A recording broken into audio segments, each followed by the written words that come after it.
There's another one. Oh my God. They're dancing. Rodney, you need to video this. That's they what are I'm doing a birdie dance.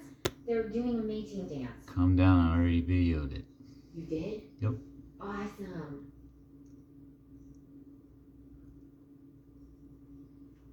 Oh my gosh, what are they? I need to bring my birdhouse over there.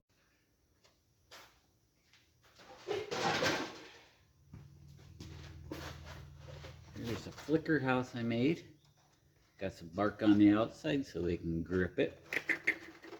Crawl up.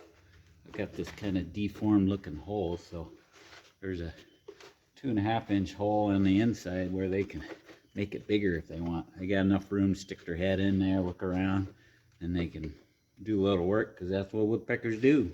Get in there. Inside I put some bark up the one side to assist the little ones to get out of the nest when they're big enough. So I got a roof there that I can remove. Got some tin on it so they can peck at that, you know, make some noise, like that's what they do. So I'm gonna fill it up with some wood chips, and then hopefully we'll get some customers that will move in.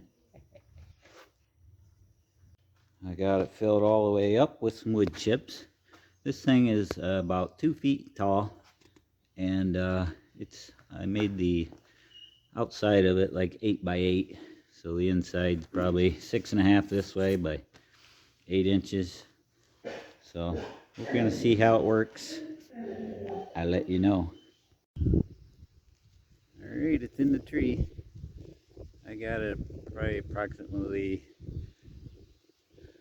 I don't know, 6-7 feet from the bottom,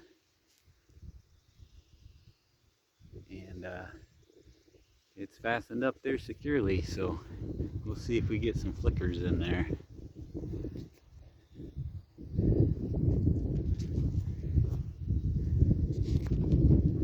I tilted it slightly forward to assist the babies to crawl up out of the nest.